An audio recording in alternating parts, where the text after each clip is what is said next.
ഇന്ന് നമുക്കുണ്ടല്ലോ ഒരു അടിപൊളി സദ്യ സാമ്പാർ ഉണ്ടാക്കിയാലോ. അപ്പോൾ അതിന് വേണ്ടി ഒരു 1/2 ഗ്ലാസ് പരിപ്പ് നന്നായി കഴുകി കുക്കറിലിട്ട് കൊടുക്കുക. 1/4 ഇഞ്ച് വലുപ്പത്തിലുള്ള ഒരു കഷ്ണം കായ ഇട്ട് കൊടുത്ത് പരിപ്പിൻ്റെ മുകളിൽ കുറച്ച് വെള്ളം നിൽക്കാവുന്ന രീതിയിൽ വേവിച്ചെടുക്കുക. ഒരു കാലടപ്പത്ത് വെച്ച് അതിലൊരു ടീസ്പൂൺ വെളിച്ചെണ്ണ ഒഴിച്ച് 3/4 ടീസ്പൂൺ ഒലിവും കൂടി ഇട്ട് കൊടുത്ത് ഉലുവ പൊട്ടി തുടങ്ങുമ്പോൾ കുറച്ച് ഉള്ളിയും പച്ചമുളകും കൂടി ഇട്ട് കൊടുക്കുക. ഇതേപോലെ വഴറ്റി വരുമ്പോൾ ചെറിയ ഒരു നെല്ലിക്കയുടെ വലുപ്പത്തിൽ കോലിപ്പൊടി 2 ഗ്ലാസ് വെള്ളത്തിൽ നന്നായി പിഴിഞ്ഞ് ഒഴിച്ചു കൊടുക്കുക.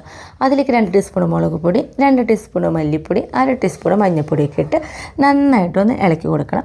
അതിനുശേഷം നമുക്ക് ആവശ്യത്തിന് അതിലേക്ക് കുറച്ച് വെള്ളമൊക്കെ ഒഴിച്ചു കൊടുക്കാം കേട്ടോ. ഞാനൊരു 8 ഗ്ലാസ് അവിടേക്കാണ് വെള്ളമൊക്കെ ഒഴിച്ച് കൊടുത്തിട്ടുള്ളത്. എന്നിട്ട് ആ വെള്ളമൊക്കെ നന്നായിട്ടൊന്ന് തിളച്ച് വരട്ടെ.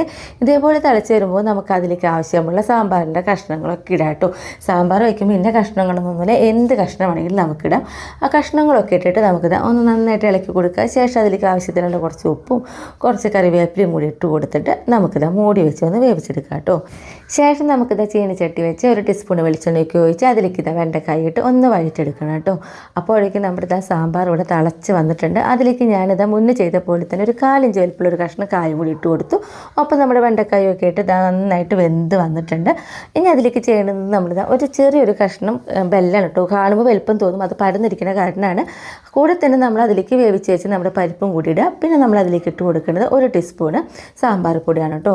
ഇതൊക്കെ ഇട്ട് നന്നായിട്ടൊന്ന് ഇളക്കി കൊടുത്ത് കഴിഞ്ഞ് നന്നായി തിളച്ച് വന്നിട്ടുണ്ടെങ്കിൽ നമ്മുടെ സാമ്പാർ റെഡി ആയിട്ടുണ്ട്. ഇനി അതിലേക്ക് താളിക്കുക മാത്രമേ വേണ്ടൂ. അപ്പോൾ ചീനിച്ചട്ടി വെച്ച് കടുകൊക്കെ ഇട്ട് കുറച്ച് വറ്റമുളകും വേപ്പിലൊക്കെ ഇട്ട് നമ്മൾ താളിക്കുകയാണ് കേട്ടോ. പിന്നെ അതിന് ശേഷം ഏറ്റവും അവസാനമായിട്ട് കുറച്ച് മല്ലിയിലും കൂടി വിതറി കൊടുക്കുക.